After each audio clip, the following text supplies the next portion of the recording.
Well, good morning, Fellowship Greenville. It's good to see you today, those of you that are here with me in Auditorium 1 and those across the way in Auditorium 2 and those that are joining us online. Welcome. Glad you're here. Take your Bible, turn to John chapter 18, and we will get there in just a few moments. You know, in the weeks leading up to Easter, millions of Christians around the world take time to think about why Jesus suffered and died. And way back about 9 months ago, as Jim and I were working on the preaching calendar, we worked things out so we would be at this place at this time. And so what we're going to do for the weeks leading up to Easter is that we're going to look at how John, the author of the Gospel according to John, and one of Jesus' closest friends and a firsthand eyewitness of all that happened, we're going to look at how John tells the story of Jesus' last days, his arrest, his trial, his suffering, and his death on the cross. And I've entitled this message, Journey to the Cross, but it's not really just the title of this message. It's kind of an umbrella title for this whole section and these next two chapters in John chapter 18 and 19. And the very first scene that we see here in John 18, and we'll be looking at it for the next couple of weeks, this is a very famous passage. It's about the arrest of Jesus. It's about Judas bringing the soldiers to the Garden of Gethsemane and Jesus being arrested. And there is a lot tucked inside of this chapter. So let's begin this morning by reading the first 14 verses of John chapter 18. John 18, verses 1 through 14.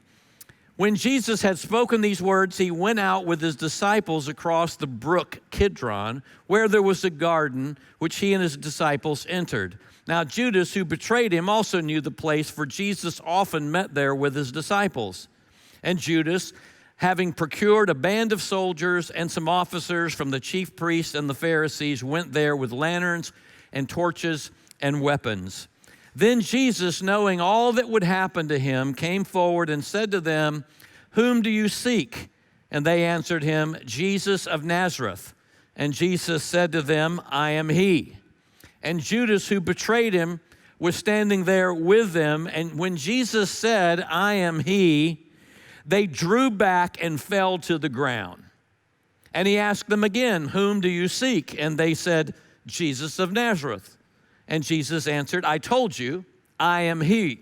So if it's me you're looking for, let these men go."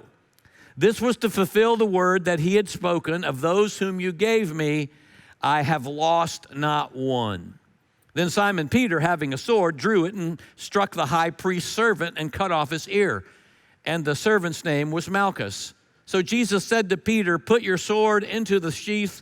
Shall I not drink the cup that the Father has given me?" So the band of soldiers and their captain and their officers of the Jews arrested Jesus and bound him. First they led him to Annas, for he was the father-in-law of Caiaphas, who was the high priest that year. And it was Caiaphas who advised the Jews that it would be expedient for one man to die for the people. This is the word of God for the people of God. Thanks be to God.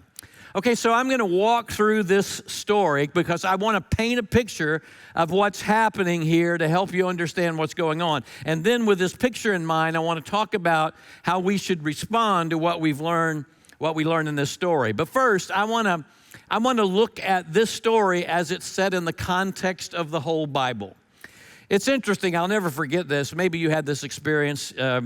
But the first time that I went online to check out Google Earth, it came up with a whole picture, a picture of the whole planet.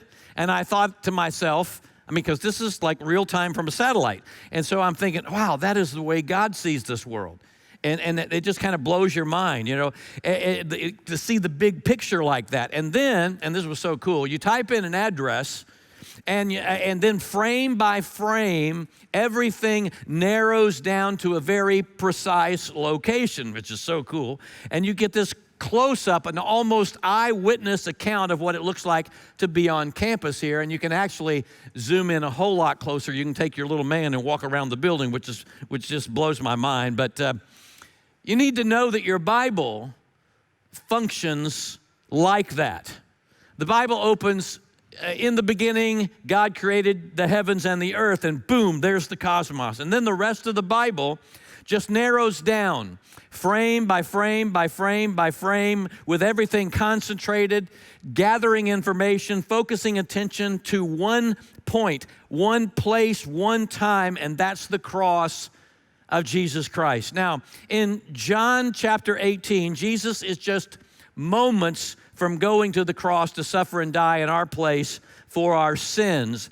And all of the Bible, all of human history, has been slowly, carefully, methodically, prophetically, intentionally gaining momentum and steam, bringing us to this place where Jesus Christ, our great God and Savior, is ultimately going to hang on that cross. And so we pick up that story today. And the story starts with an unholy alliance, which you see in the first three verses. Verse 1 of chapter 18. When Jesus had spoken these words, what words? Well, he's been speaking in the upper room. He's been teaching his disciples. And then as we've seen, like for the last 6 weeks, we've kind of settled in on John 17, where Jesus is praying for his disciples. So when Jesus had spoken these words, he went out with his disciples across the brook Kidron, where there was a garden. And John doesn't tell us which garden it was, but the other Gospels tells us that this was the Garden of Gethsemane, which he and his disciples entered. Now Judas, who betrayed him, also knew the place, for Jesus often met there with his disciples. So just push pause for just a second. It's dark. All this is happening at night. It's under the cover of darkness.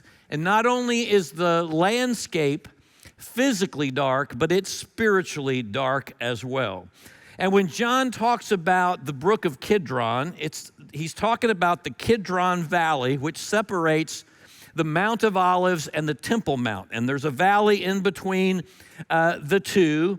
And John tells us that as Jesus and his disciples walked from Jerusalem down into the valley, they come to the brook, and that was at the bottom of the valley, and they crossed that. Now, when you go to Israel with us, you'll get to see that, and we'll walk some of that same route that Jesus walked.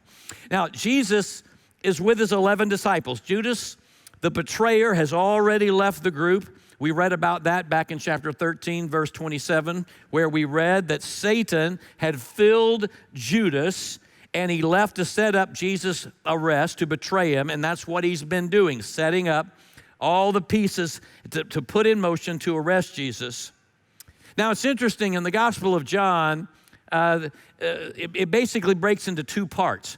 The first 3 years of Jesus' ministry, and then the final week. And so we're in the final week now. And if this was a movie, this is where the camera would pan in, and the movement would slow way down, and everything would be focused on every single detail of what's happening. And John gives us a lot of details, because we've reached the climax of John's story, but it's even more than that. We've reached the pivot point of human history. So Jesus is with his 11. One is gone, Judas the betrayer. They're walking to the garden at night under the cover of darkness. They're passing through the Kidron Valley, and they're crossing over a brook or a stream at the base of the Kidron Valley. Now, you need to know, and this is bizarre, but this stream would have been filled with blood. This was the season of Passover, where God's people would bring a lamb without spot or blemish to sacrifice for the temporary forgiveness of their sins, a lamb that foreshadowed Jesus, the Lamb of God who takes away the sins of the world, as John the Baptizer declared, and as the Apostle Paul tells us in Corinthians, Christ is our Passover lamb, and he's been slain. So they would bring a lamb without spot or blemish, showing the sinless perfection of the coming Messiah, of Jesus, and they would bring it to the temple, where the high priest would lay his hands on the lamb and confess the sins of the people over the lamb, and then the lamb was slaughtered as a substitute, because the wages of sin is death. And over 200,000 lambs were slain during Passover. And that means there is a literal river of blood flowing out of the temple down into the Kidron Valley and into the stream. So as Jesus steps over that stream, there's blood in the water. And I wonder what went through Jesus' mind when he saw all of that blood. There's darkness all around him. Spiritual forces of darkness against him. And this is as dark and demonic and ominous as a foreshadowing could be. And John reports all of this because he saw it firsthand. He's an eyewitness, and we need to trust his eyewitness testimony. And in telling the story, John is going to include details that we don't find in any other gospel. So they come to the garden, a place that they have been to before. It was a place where they went to pray. Maybe it was a place where they had staff meetings, where they were doing ministry planning and all of that kind of stuff. But the point is, Judas knew the place, and he knew that Jesus and the others would be there, and he timed things just right, verse 3. So Judas, having procured a band of soldiers and some officers from the chief priests and the Pharisees, went there with lanterns and torches and weapons. And here's that unholy alliance I mentioned a moment ago. Now, an unholy alliance is where people who are enemies come together to align themselves against a common enemy. And John tells us that the chief priests and the Pharisees were there with a huge detachment of Roman soldiers and officers from the chief priests. That's the temple guard, Jewish temple guard. And these Roman soldiers and these Jewish religious leaders, they didn't get along with each other. There was constant friction between these two groups because the Romans declared that Caesar was God, and the Jews, of course, believed that the only one true and living God was Yahweh.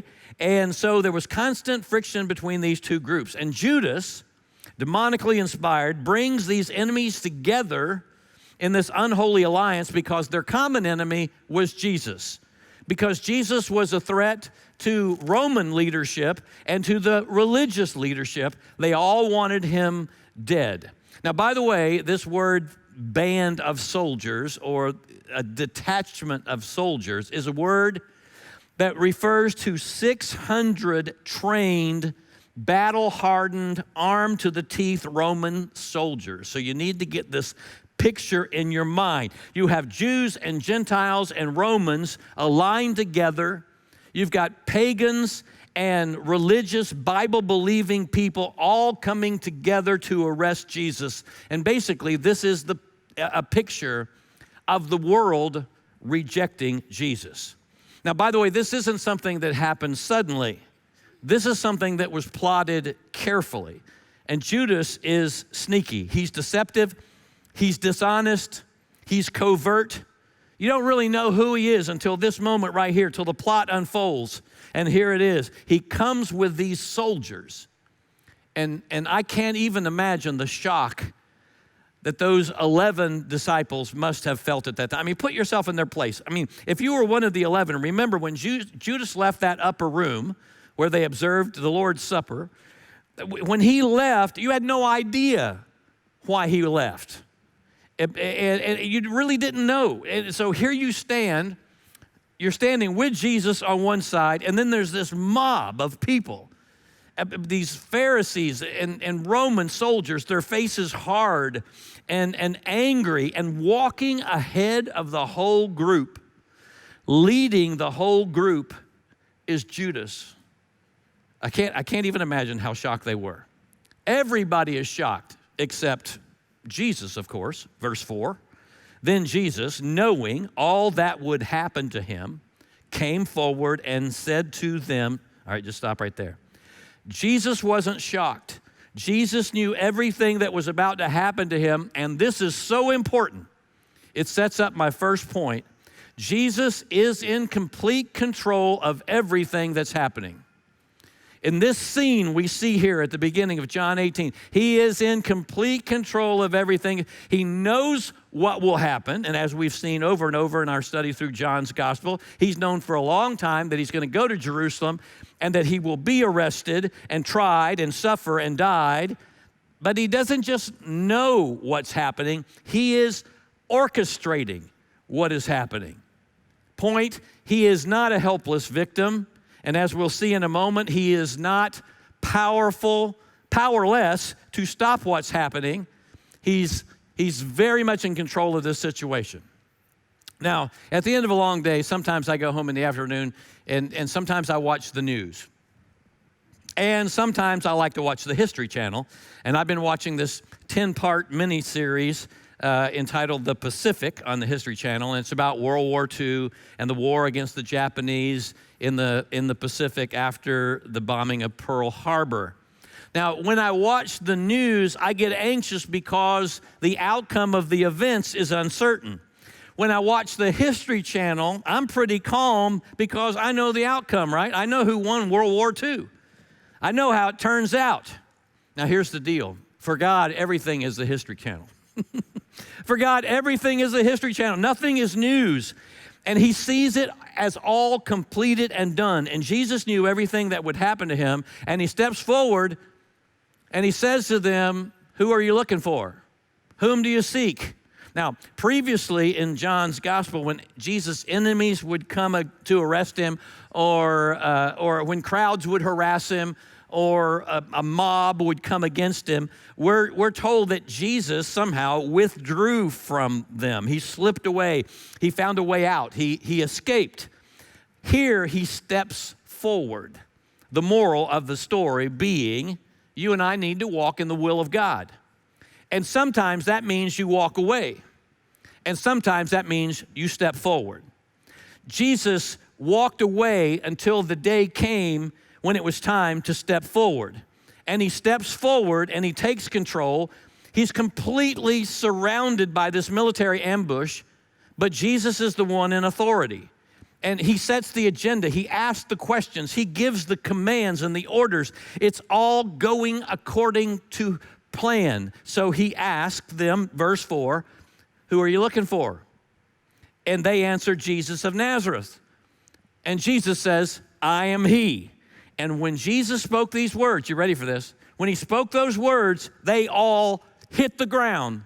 They fell backward to the ground. Now, this is so awesome to me. I am he. And over 600 men stumble backwards and they all fall down. That means Judas as well, because John makes a point to say Judas was there with him. So Judas has nothing over on Jesus.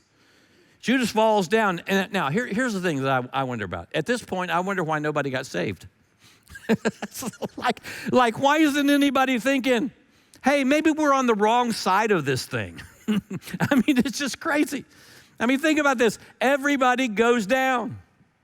And the only ones standing are Jesus and those 11 men, which, by the way, foreshadows the end of history. Because when Jesus comes back, everybody goes down. Jesus stands, everybody takes a knee. Jesus stands, and get this, all those who are with Jesus will stand with Jesus on the final day. And that's what happens here. So the mob, I mean, they're getting themselves together. They're getting back up, and they're straightening their swords and their scabbards and their spears and their shields and getting their helmets back on straight. And Jesus asks again, who are you looking for? I tell you, if it was me, I'd be like, we're not really sure. Can I see that scroll again? Maybe it wasn't Jesus of Nazareth. Maybe it was Jeremiah of Nazareth. Like, I don't know. Like, I mean, do you really want to be blown down again or worse? I mean, what actually happened here? Why did they all fall down? Well, the liberal commentators, they're all like, well, they were just amazed that Jesus would answer the question so forthrightly. But most Bible-believing commentators say this, that for a brief second, a ray of Jesus' divine glory burst out. Remember the transfiguration? Like that, but much more brief, just a microsecond, and it was concentrated power, bam, and they all hit the ground.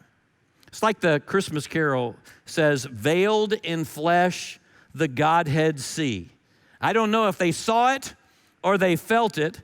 It's like being hit in the chest by the sonic blast of a massive subwoofer at a deafening rock concert. Anybody know what I'm talking about? You've been there and you got the seat in front of the speaker, and it's like turned up so loud, and it's not just deafening, it's like pounding in your chest. I should not do that. It's pounding in your chest and you can feel it. And this is like 1,000 times more powerful than that. Jesus' infinite glory and power are veiled, encased in flesh, hidden, but for one brief second, it shows itself to us in order for us to see that here is a divine figure of infinite power who is holding it back. He's holding it back. So here you have Jesus kind of flexing a little bit. Before he gives himself up, before he goes to the cross, he shows us who he really is. Just a glimpse, but it's enough to knock the entire Roman legion flat on their back. And they're there to arrest Jesus. They're coming to take him away. And I'm like, God, isn't this the time when you don't just blow them down, but you blow them away? Kind of like, remember the end of the Raiders of the Lost Ark? You know, the Ark is the Ark of the Covenant, you know, the Ark of God, God's holy Ark. And these Nazi guys come and they steal it from Indiana Jones and they go off to a desolate desert place and they take off the cover of the Ark, which nobody's supposed to touch. And you remember what happens. I mean, God zaps them. The wrath of God electrocutes them. The wrath of God melts the faces off of a couple of them and destroys them all.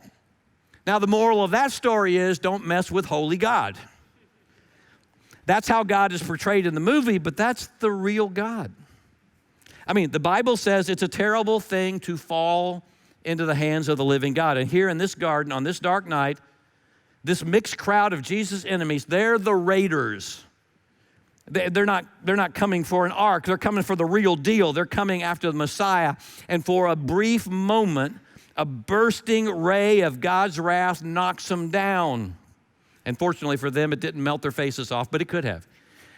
So what are we supposed to take away from all of that? Well, simply this. Again, Jesus is not the victim here. Jesus is in complete control. He has all the power he needs to end this thing right here and now, but he doesn't do it because he has submitted himself to the Father's will.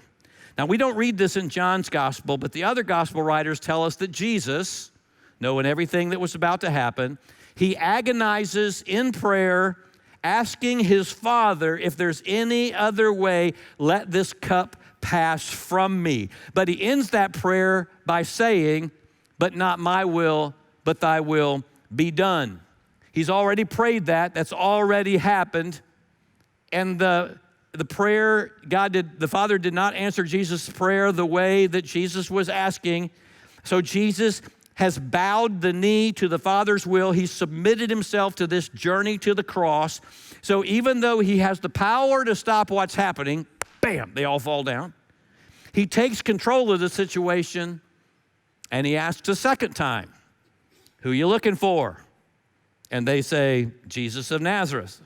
And Jesus says, I told you, I am he. Well, kind of he says that. There's no he in the Greek text. He just says, I am. I am, which as some of you know is the Old Testament name of God. You remember the story when Moses meets God at the burning bush, when God tells Moses to go to Pharaoh, the mightiest man on earth, and God says, go tell Pharaoh that the God of Israel says, let my people go. Moses asks a good question. He says, who should I say has sent me? Because he was talking to a bush, right? It's hard to go into the presence of the king of the mightiest nation on earth and say, a plant told me to tell you this. Pharaoh would be like, are you sure you weren't smoking that plant? But anyway, that's in the CBV version, but Charlie Boyd version. But anyway, so Moses says, who should I say sent me? And the bush says, well, God says through the burning bush, he says, tell him I am sent you. I am the sacred name of God. I am that I am. I just am. No beginning, no end. Not a God attached to any part of creation, but the creator God. The one true and living God who created everything. Not the sun God, the moon God, the cat God, the dog God, the frog God, the river of Nile God. No, it's I am has sent me. I am, a name so sacred that the Jewish people would not say it out loud and they would not write it down. in the Old Testament, you'll find they will write the name. Everywhere it has Yahweh, the Lord. In your Bible, Lord, capital letters, that's the Hebrew consonants YHWH, Yahweh. In their Bible, in the Old Testament, they write the name, the name. And here, like in many other places in the Gospel of John, Jesus claims for himself the sacred name of God. I am the God of Moses. I am the God of deliverance. I am the God that takes down nations. I am the God who raises up kings and brings them down. I am a God who can blow you down or blow you away if needed. Jesus is put to death because he keeps saying he's God. He fed hungry people, but they didn't crucify him for that. He loved children, but they didn't crucify him for that. He healed people, but they didn't crucify him for that. He kept saying he was God in the flesh. And that's why the Romans said he had to die, because Caesar is Lord, not Jesus. And that's why the religious leaders said he had to die, because he's claiming to be God, and that was blasphemy. And so they all had to kill him in order to silence him. Make no mistake about it, if Jesus had not said that he was God, he would not have been put to death. There is no major religion in the history of the world, that has a founder that claims that he's God. Only Jesus makes that claim. And as many people have said, Jesus is either who he claimed to be, or he's a crazy person. He's a liar, he's a lunatic, or he's Lord. So Jesus says in verse 8, if it's me you want, then let all these people go. Let these men go. This is a command in the Greek. Let these men go. I love how Jesus tells these unbelieving soldiers what to do. I mean, you know you have authority, like if an invading army shows up and one of you told them what to do and they did it. I mean, that would be amazing. And here, Jesus has authority. He's in control. If he did not want to be taken, they could not have taken him. He's not a victim. He commands the cohort of soldiers, let these men go. And John says that he said that, verse 9, this was to fulfill a word that he had spoken. Of those whom you have given me, I have lost not one. Now, we saw that in John 17 in Jesus' high priestly prayer, where Jesus said, it's going to look like I lost one, Judas, but I didn't lose him because I never had him. Judas was not a believer. He was a betrayer.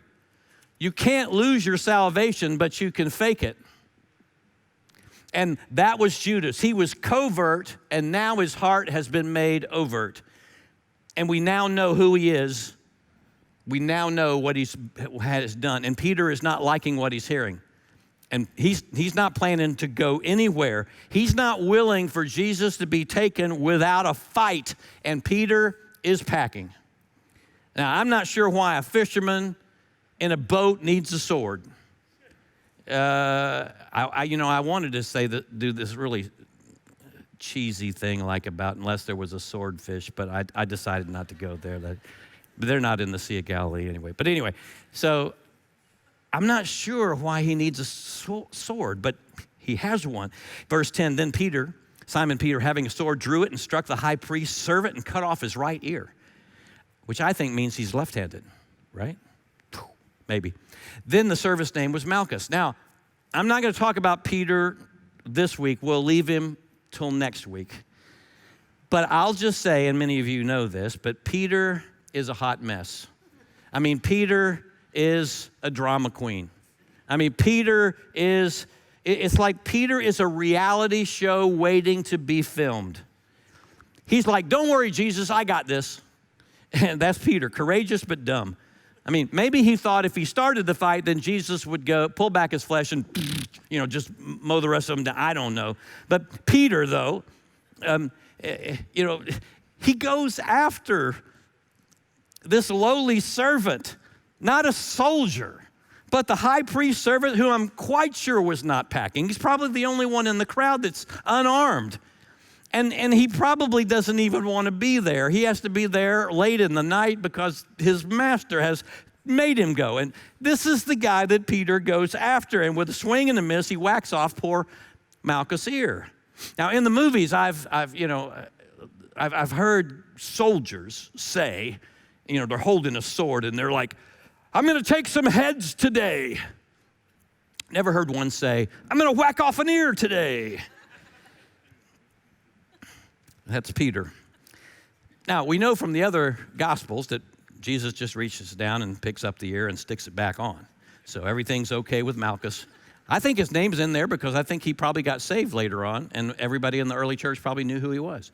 I don't know. That's my speculation. But all of this underscores my first point, and that is that Jesus is completely in control of every single thing going on here. They could not have taken him if he did not want to be taken, had he not submitted to the Father's will. They could not take him. He could have blown them all out of the water. Verse 11. So Jesus said to Peter, put your sword in a sheath. Shall I not drink the cup that the Father has given me? Shall I not drink the cup that the Father has given me? Now, a moment ago, I talked about how Jesus prayed and said, Father, if you're willing, remove this cup from me. Now, he's having submitted to the Father's will, he asked Peter, shall I not drink the cup that the Father has given me? So the question is, what is the cup? What is the cup? Well, this is the cup of God's wrath. And that is not really open to interpretation. When the Bible talks about a cup in a context like this, it's talking about the wrath of God, the judgment of God, the justice of God poured out against sin and rebellion. In Ezekiel 23:33, we read, you shall drink the cup of ruin and desolation. In Isaiah 51:22, after the ruin and desolation, Isaiah writes, this is what the sovereign Lord says, your God who defends his people. See, I have taken out of your hand the cup that made you stagger. In other words, he's removing the judgment that has come. And he says, from that cup, the goblet of my wrath, you will never drink again. Jeremiah 25:15 says, this is what the Lord, the God of Israel, said to me. Take from my hand this cup of the wine of wrath and make all the nations to whom I send you drink from it. The wrath of God appears more than 600 times in the Old Testament, using around 20 different words to describe it. And God's wrath is poured out on whole nations. It's poured out on rebellious, sinful cities. His wrath is his justice. The Old Testament talks about God's wrath as a cup. It's a judgment day kind of thing. Now, it's not just the Old Testament, though. The New Testament talks about it in the same way. And some people say, yes, the wrath of God is in the Old Testament. The New Testament, though, is all about the love of God.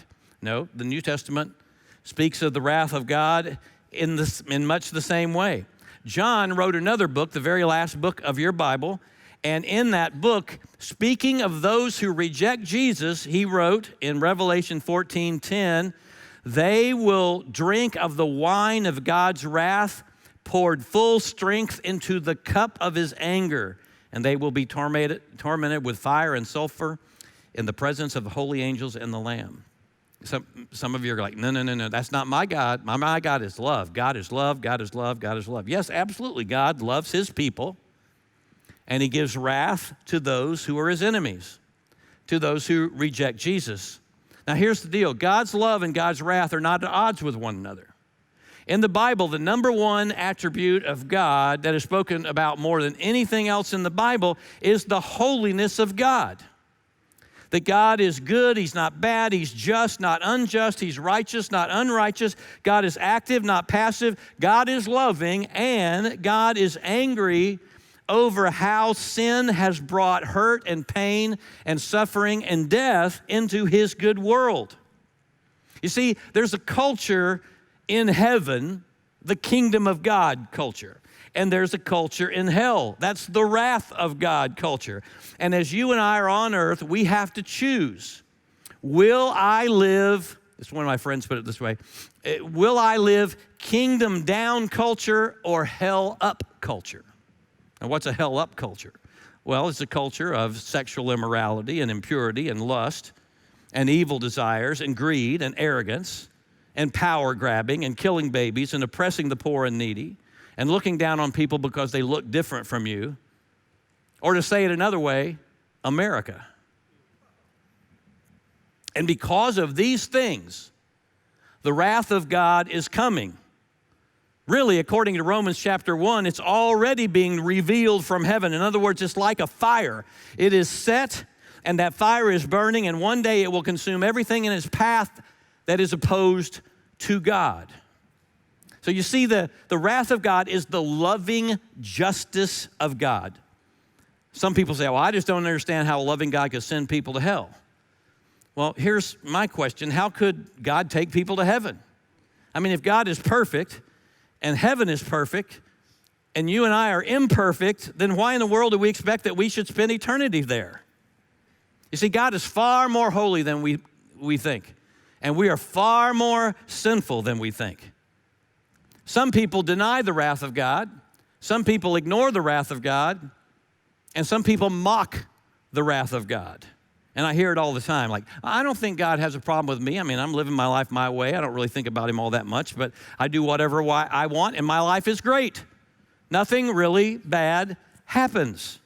I mean, how many of you heard that? I mean, how many of you thought that? How many have you seen that?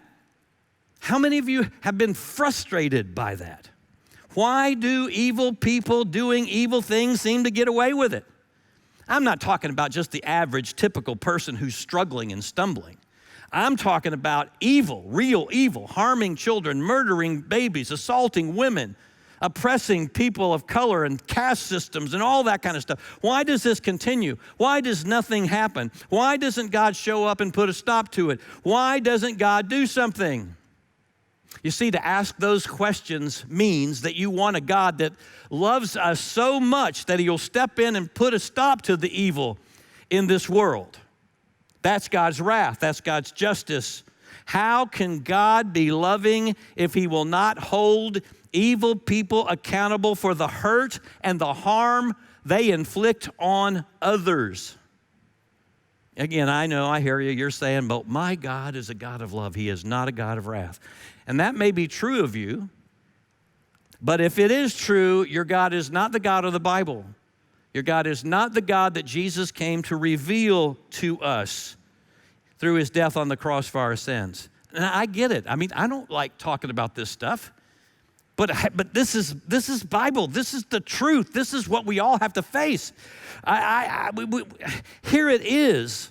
Yes, God is a God of love, but he's also a God of wrath. And you see, our biggest problem with all of this whole idea of God being a God of wrath, is that we think of God's wrath in the same way that we think about our wrath. But the anger of God is not like human anger. God's wrath is never temper. God is controlled, and we see that in this passage. He's controlled. His wrath is always under control. It's not cranky. It's never arbitrary. It's never temper. And God's wrath is connected to God's love. They're not contradictory. They're two sides of the same God is holy coin. You see, here's the good news. This is the gospel of Jesus. God loves us so much that he came in the person of Jesus to take his own wrath against our sin into himself. God loves us so much that he came in the person of Jesus to take his own wrath against our sin into himself. And all those who turn from their sin to trust Jesus as their Savior experience an eternity of his love. And all those who reject Jesus are storing up God's wrath, and they will die in their sin. John 8. The Apostle Paul says in Romans 2:5, because of your hard and unrepentant heart, you are storing up wrath for yourselves for the day of wrath when God's righteous judgment will be revealed. That's New Testament.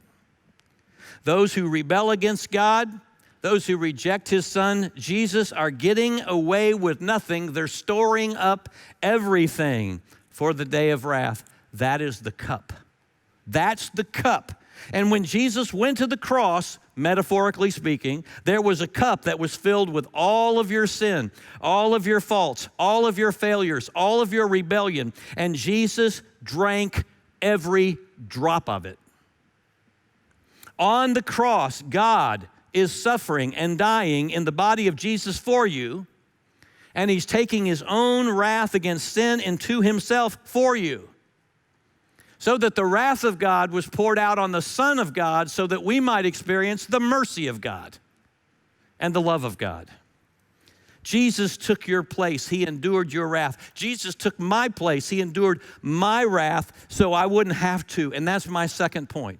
He's in control of everything that's happening because he's orchestrating it so that he will end up drinking the cup of God's wrath for you so you never have to. That's the second point. Jesus drinks the cup of God's wrath for you so you never have to. That's good news. Everybody fills a cup, and every cup will be emptied. Either Jesus drank the cup for you, or you will drink it yourself. The most important decision you'll ever make is this: will I trust that Jesus drank the cup for me, or will I drink it myself? Everyone fills a cup, and every cup will be emptied.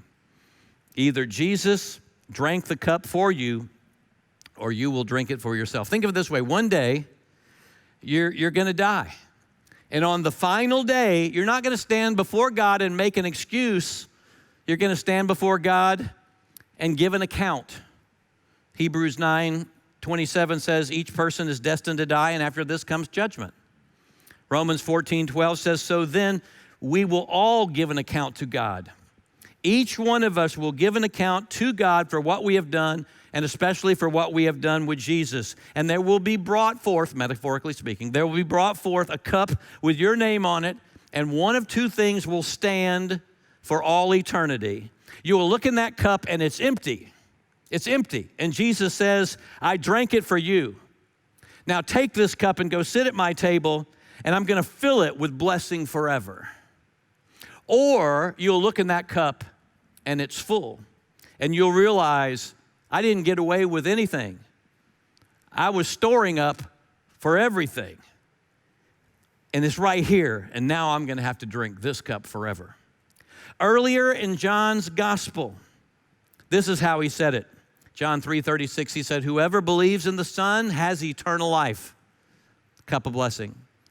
Whoever rejects the Son will not see life, for God's wrath remains on him. The cup of wrath. Everyone fills a cup. Every drop in the cup will be drank. Either Jesus drinks to empty your cup, or you drink from it for all eternity. And it all boils down to Jesus. He's all you need to know. Jesus is all you need to believe. Jesus is all you need to trust. And when you put your trust in him, the cup of God's wrath for you is bone dry. Bone dry. And that's an amazing, gracious offer that God extends to you.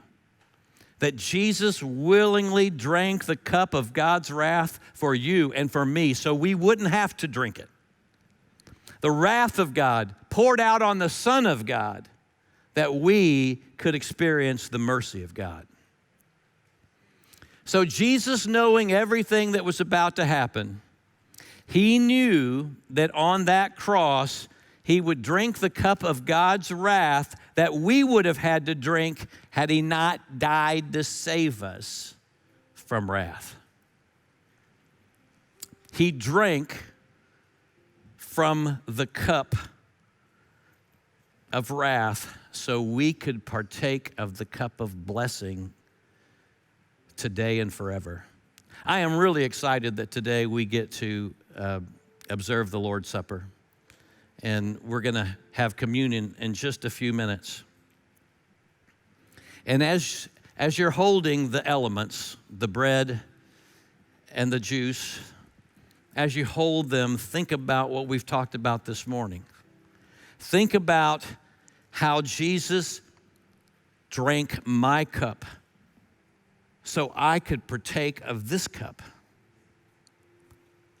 What a great reminder that on the cross, he drank the cup of wrath for us, so you and I could drink the cup of blessing with him forever.